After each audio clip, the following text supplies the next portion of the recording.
Hello, everybody. My name is Kyle Forster. I'm the founder and CEO of a company called RunWhen. This talk is about SLOs with teeth. It's about partnering with product management.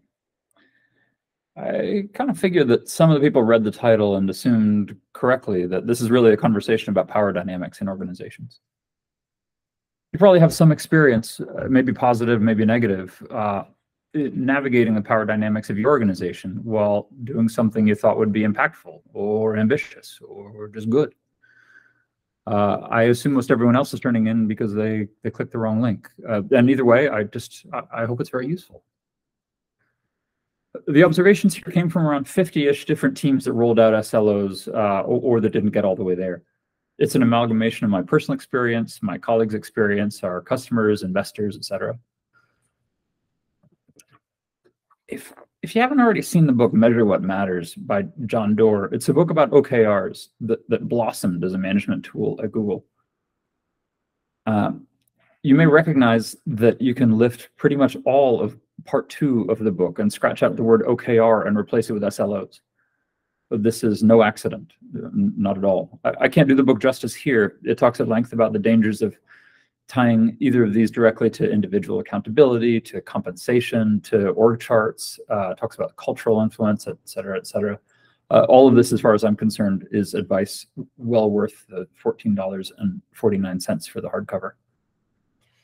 The other book is Power by Professor Jeff Pfeffer. It's a dark book about power in organizations. It's kind of his writing style. I recommend it only insofar as I assume that once you start diving into any of the topics I mentioned in the OKR book, you're playing in this pond whether you like it or not. For our purpose today, chapter 6 on social networks is the one that I really recommend reading. But look, with that as a backdrop, I'm going to lay out 3 different types of organizations that this model kind of explains the 50 or so rollouts in our data set. And then on the next slide, I'm going to talk about a very quick playbook about what to do about it. The first on the left, in organizations I've seen where the SRE team has a lot of power, SLO rollouts, they basically go well. There's nothing I can add here that will provide any value to anyone, but I've seen very few of these. The mid-power and low-power organizations, SLO rollouts, at least across my data set, have been patchy.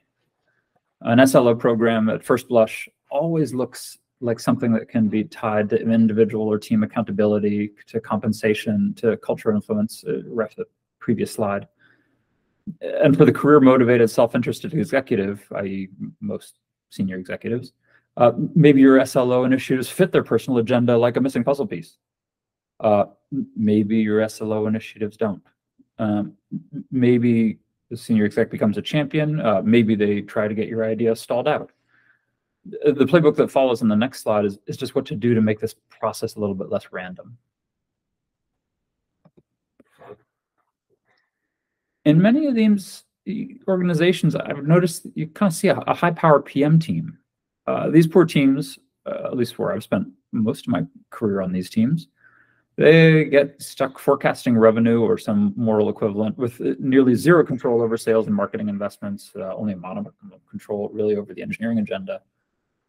They inevitably have a mindset, or at least I always inevitably had a mindset, and all the PMs I ever worked with always inevitably had a mindset that we needed features from the dev team to make the revenue forecast. And if you walk in the door talking about peeling off developers to work on reliability projects, well, you should expect what you're going to get. But sadly, this is what many, if not most, of the SREs that I've coached through this process have already done. I offer you a different approach that just sort of sets the path in a different direction. Here's this golden statement here, and I'm not saying read it exactly. But if you pattern a conversation with folks on your product management team, something like this, you get a different result.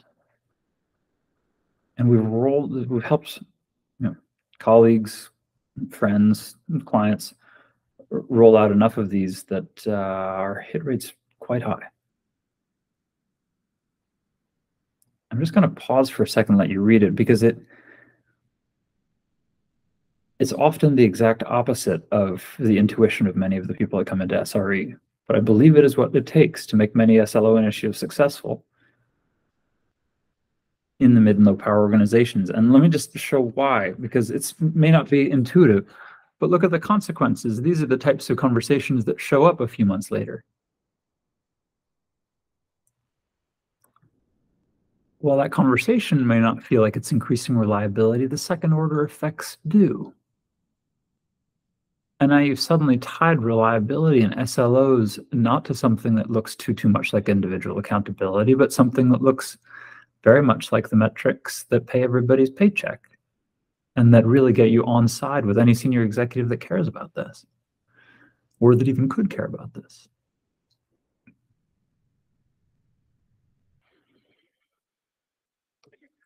This is all going to sound very trite, but SLOs are complicated. And for anyone beyond the people at this conference to care, they really need to trigger some material change in an organization where nobody gets hurt, but everybody pays attention. Dropping revenue forecast, or even the threat of dropping revenue forecast, well, that's often enough to get these SLO projects going in the right direction. You want your first SLOs to have teeth. Thank you. And please do find me if there's anything that I can do to be useful.